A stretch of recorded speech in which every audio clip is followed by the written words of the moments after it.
सभी को मेरा आत्मवंदन। आज हम लोग स्वस्तिक के बारे में समझेंगे कि स्वस्तिक जो है हमारा भारतीय संस्कृति का प्रतीक है। किसी मंगल कार्य के प्रारंभ में ब्राह्मण एक मंत्र बोलते हैं। वह मंत्र है स्वस्तिक मंत्र।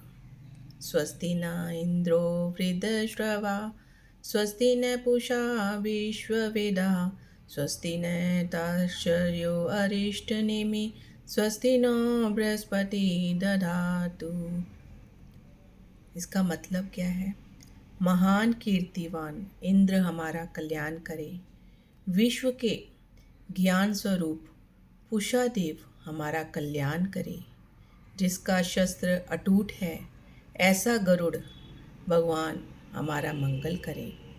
कोई भी कार्य निर्विघ्न रूप पूर्ण हो ऐसी इच्छा हो तो कार्य के प्रारंभ में ही मंगल कामना करनी चाहिए। संस्कृत साहित्य के महाकवि अपने ग्रंथ के प्रारंभ में मंगलाचरण का एक श्लोक लिखकर भगवान का भागमियन पूजन करते थे, परंतु इस प्रकार के श्लोक की रचना करना सामान्य मानव को शक्य नहीं है। इसलिए ऋषियों ने उसे एक चिन्ह दिया, वह है स्वस्तिक। अनपढ़ लोग चुनाव के समय जिस तरह निशान को देखकर अपना मत देते हैं, उसी तरह सामान्य स्त्री पुरुष स्वस्तिक के प्रतीक द्वारा अपने कार्य का मंगल चाहते हैं। स्वस्तिक शब्द जो है सु और अस धातु से बना है। सु मतलब अच्छा, कल्याणमय, मंगल, और अस का मतलब क्या है? सत्ता, अस्तित्व। तो स्वस्तिक यानी कल्याण की सत्ता, मांगल्य का अस्तित्व और उसका प्रतीक यानी स्वस्तिक। जहाँ जहाँ श्री है, शोभा है, सुसंवाद है, प्रेम, उल्लास, जीवन का औदार्य और व्यवहार का सौहार्द दिखाई देता है, वहाँ वहाँ स्वस्तिक भावना है। स्वस्तिक भावना में ही मानव का और विश्व का विकास सन्निहित है। तो स्वस्तिक अति प्राचीन मानव द्वारा निर्माण किया हुआ सर्वप्रथम धर्म प्रतीक है, ऐसा माना जाता है। प्राचीन मानव द्वारा पूजित अनेक देवताओं का स्वस्तिक में समावेश हुआ है। देवताओं की शक्ति और मानव की शुभ कामना, इन दोनों के सम्मिलित सामर्थ्य का प्रतीक है स्वस्तिक। एक सीधी रेखा और उस पर उतनी ही लंबी दूसरी तिरछी रेखा और स्वस्तिक की मूल आकृति थी। सीधी रेखा ज्योतिर्लिंग का सूचन करती है और ज्योतिर्लिंग विश्व की उत्पत्ति का मूल कारण है। तिरछी रेखा विश्व का विस्तार बताती है और ईश्वर ने विश्व का निर्माण किया और देवताओं ने अपनी शक्ति व्यय कर उसका विस्तार किया, ऐसा स्वस्तिक का मूल भावार्थ है।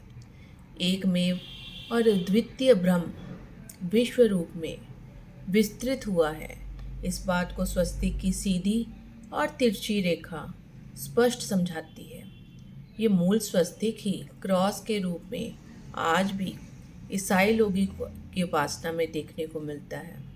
इससे एक बात स्पष्ट होती है कि क्रॉस में से स्वस्तिक का निर्माण हुआ, ये मानना मूर्ख तथा भ्रांत कल्पना है। स्वस्तिक की निर्मित ईसा के क्रॉस से हजारों वर्ष पहले हो चुकी थी।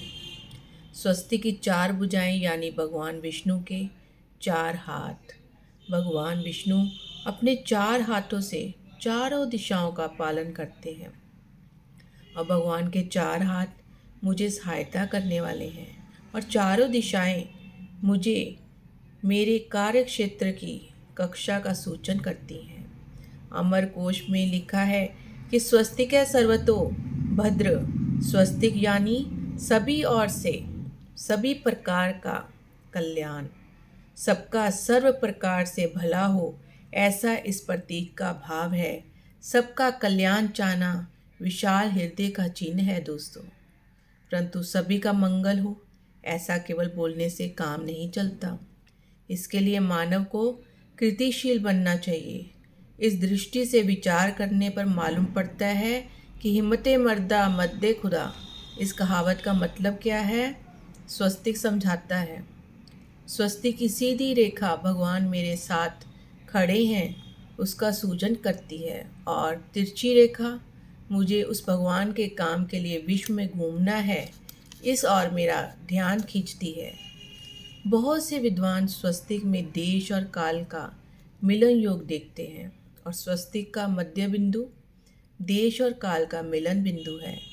देश और काल ये सापेक्ष तत्व हैं। परमात्मा के पास पहुंचने वाले मनुष्य को देश काल के बंधन बाधाजनक नहीं लगते हैं।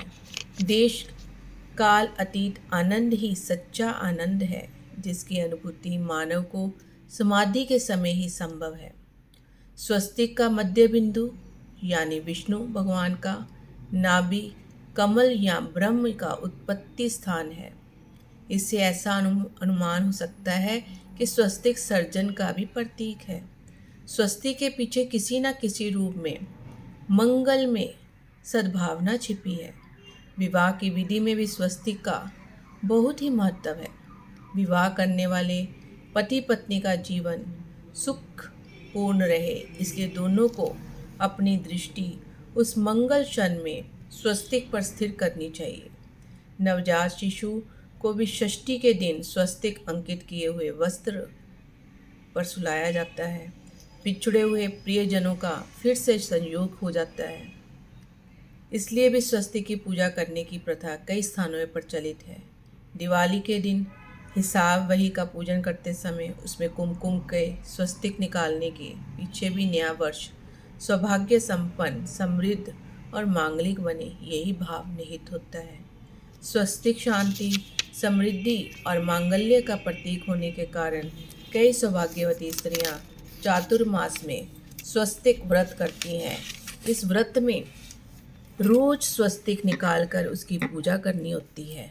चातुर्मास में मंदिर में भगवान के पास स्वस्तिक और अष्टदल की रंगोली अंकित करने वाली स्त्री को वैभव्य का भय नहीं रहता, ऐसा पद्म पुराण में कहा गया है।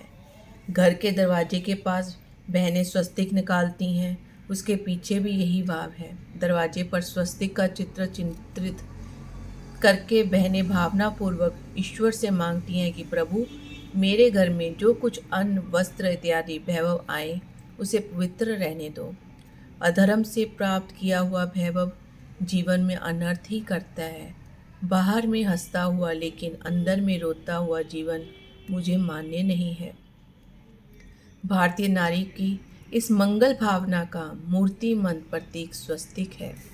भारतीय शिल्पकला भी स्वस्तिक ने गौरवपूर्ण स्थान पाया है। भारत के अधिकांश मंदिरों में स्वस्तिक के आकार का शिल्प आविष्कार का देखने को मिलता है। सिर्फ भारत में ही नहीं बल्कि विश्व के बहुत से देशों में प्राचीन काल से स्वस्तिक का महत्व प्रस्थापित हुआ है। जैन धर्म, बुद्ध धर्म में भी स्वस्तिक को पूज्य माना है। तो संक्षेप में हम कह सकते हैं कि स्वस्तिक यानी कल्याण का काव्य, सर्व दिशाओं का सौरभ, मानवीय पुरुषार्थ का प्रेरक बल और सर्जनहार की सहायता का सूचक, देश और काल का सुभग सम्मिलन है। तो फ्रेंड्स, मैं चाहती थी कि संस्कृति पूजन का ये स्वस्तिक के बारे में जो लिखा है, जिसको सभी को समझना चाहिए, स्वस्तिक किस चीज़ का प्रतीक है, सबको पता लगना चाहिए, इसलिए मैं सबके साथ ये शेयर करी। Thank you friends.